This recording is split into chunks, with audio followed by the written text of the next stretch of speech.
वो कह रहे हैं कि जात पात की करो विदाई और हिंदू हिंदू भाई भाई। अब हिंदू में तो जाता ही होती है, हिंदू की पहचान क्या है?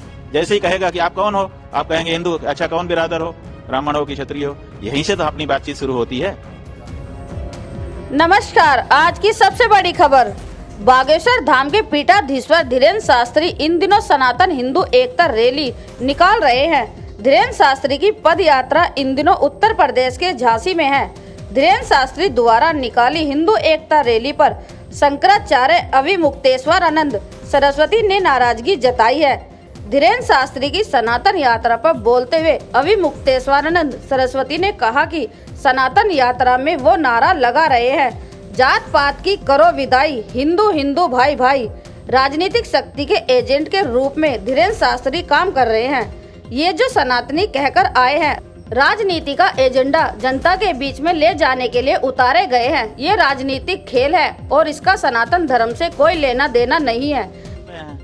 यही तो कह रहा है ना कि बटोगे तो कटोगे, तो माने जात पात में मत बटो। दूसरी पार्टियां जो है वो जात पात की राजनीति कर रही हैं, तो वो ये कह रहे हैं कि जात पात में मत बोलो, हिंदू हिंदू रहो ताकि थोक वोट हमको मिले। जात पात में जब बट जाते हो तो कुछ हिंदुओं का वोट हमको मिलता है, कुछ हिंदुओं का वोट उस पार्टी को मिल जाता है। तो ये जो नारा है ये कह रहा है कि आप जो है जात पात में मत बटो, थोक हिंदू वोट हमारी तरफ आने दो। अब इसी बात को पुख्ता करने के लिए वो सड़क पर उतरे हुए हैं। इसका मतलब कि राजनीतिक शक्ति के एजेंट के रूप में वो काम कर रहे हैं। वहीं जाति व्यवस्था को लेकर शंकराचार्य अभिमुक्तेश्वरानंद ने अपना असली रंग दिखा दिया है। हिंदू धर्म की असली सच्चाई सबके सामने रख दी है। जिस जात पात ऊंच नीच पर इनका ब्राह्मण धर्म टिका हुआ है, कहा कि हिंदू में जाति ही पहचान होती है। अगर आपसे कोई पूछेगा आप कौन से हिंदू हो, तो आप कहोगे कि हिंदू हैं, तो आप पर कौन भरोसा करेगा। आगे कहा कि यह हमारे की परंपरा है और हमारे यहाँ वर्ण आश्रम का विचार है। आगे कहा कि आंदोलन इसके लिए होना चाहिए कि वर्ण आश्रम को मानते हुए किसी को नीचा दिखाने का काम नहीं करेंगे, लेकिन जात पात की विदाई कर देंगे तो हमारी पहचान ही खत्म हो जाएगी। जब हमारी पहचान नष्ट हो जाएगी तो हम कैसे सनातनी रहेंगे। जब आप कहेंगे हिंदू है, आप कहेंगे कि कौन से हिंदू, माने ब्राह्मण हो कि क्षत्रिय हो, तो आप कहोगे नहीं हम तो हिंदू हैं। आपके ऊपर कोई भरोसा करेगा, बताओ? लेकिन जात पात की विदाई ही कर देंगे तो हमारी पहचान नष्ट हो जाएगी। जब हमारी पहचान नष्ट हो जाएगी तो हम कैसे सनातनी रहेंगे? तो ये जो बात हो रहा है ये तो जैसे ही कहते हैं कि जात पात की करो विदाई, वैसे ही सनातन धर्म नष्ट हो जाता है। उन्होंने धीरेन्द्र शास्त्री की यात्रा को राजनीतिक खेल बताया है।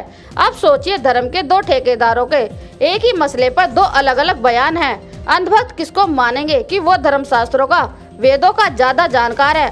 अगर धीरेन्द्र शास्त्री को मानते हो तो शंकराचार्य को झूठा कहना पड़ेगा, शंकराचार्य को मानते हो तो धीरेन्द्र शास्त्री को झूठा कहना पड़ेगा। बहरहाल इस धंधे में सबकी दुकानदारी बराबरी से चलती रहती है, क्योंकि इस धंधे का कोई सिलेबस नहीं है।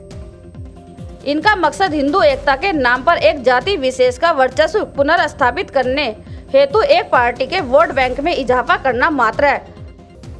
आपको बता दें कि बुद्ध, कबीर व डॉक्टर बाबा साहब अम्बेडकर को मानने वाले अनुयायियों के लिए एक खुशी की बात है। बौद्ध भिक्षु चंद्रमा सैकड़ों लोगों को साथ लेकर सारनाथ से कुशीनगर तक धम्मचारिका यानी कि धम्म पद यात्रा निकाल रहे हैं। इस पर भी थोड़ा ध्यान दे लीजिएगा। Bureau report, BH news network.